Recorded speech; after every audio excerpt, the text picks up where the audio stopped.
ಇಲ್ಲೋಡಿ ಎಲ್ರು ಗುಣಿತಾಕ್ಷರಗಳು ಕಾಲಿಂದ ಕಹವರೆಗೆ ಏನೆಲ್ಲ ಚಿಹ್ನೆಗಳು ಬರ್ತವೆ, ಏನೆಲ್ಲ ಕೊಂಬುಗಳು ಬರ್ತವೆ ಅವನ್ನೆಲ್ಲನೂ ನೋಡೋಣ ಇವತ್ತು.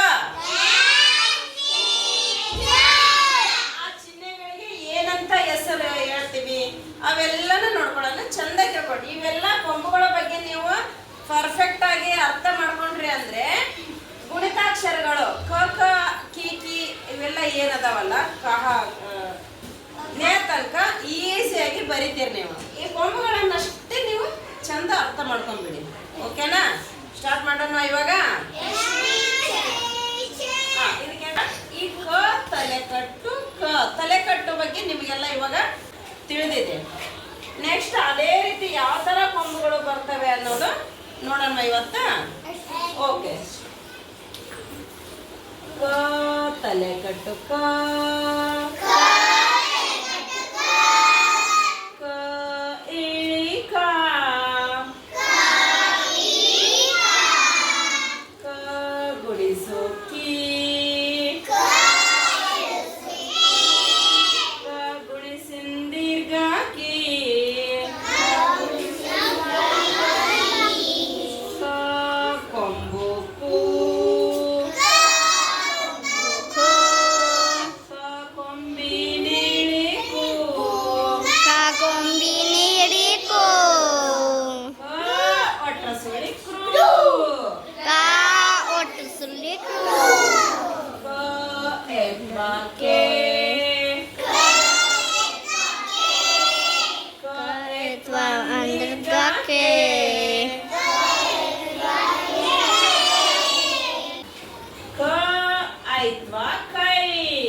ಗೊತ್ತಾಯ್ತಾ? ಈ ಕೊಂಬುಗಳನ್ನ ಹಾಕಿನೇ ನಾವು ಬಳಿನ ಬರಿಬೇಕಾಗ್ತೈತಿ. ಹೌದಾ? ಈ ಕೊಂಬುಗಳಿಗೆ ಏನಂತೀವಿ ಅನ್ನೋದನ್ನೇ ನೀವು ಚಂದ ತಿಳ್ಕೊಂಬಿಡಿ. ಓಕೆನಾ?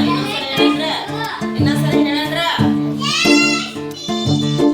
ಕ ತಲೆಕಟ್ಟು ಕ ಕ ಇಲಿ ಕ ಕ ಗುಡಿಸು ಕಿ ಕ ಗುಡಿಸಿಂದೀರ್ಘ ಕಿ ಕ ಕೊಂಬುಕ್ಕು ಕ ಕೊಂಬಿನೇಳಿಕು ಕ ವಟ್ರ ಸುಳಿಕ್ರು ಕ ಎತ್ವಕ್ಕೆ ಕ ಎತ್ವಂದೀರ್ಘಕ್ಕೆ ಕ ಐತ್ವಕ್ಕೈ ಕ ಓತ್ವಕ್ಕೋ ಕ ಓತ್ವಂದೀರ್ಘಕೋ ಕ ಔತ್ವಕ್ಕೌ ಕ ಅನುಸ್ವಾರ ಕಂ ಕ ವಿಸರ್ಗ ಕಹ ಕ ತಲೆಕಟ್ಟು ಕ ಕ ಇಳಿ ಕ ಕ ಗುಡಿಸು ಕಿ ಕ ಗುಡಿಸಿಂದೀರ್ಘ ಕ ಕೊಂಬುಕ್ಕು ಕ ಕೊಂಬಿನೇಳಿಕು ಕ ವಟ್ರ ಸುಳಿಕ್ರು ಕ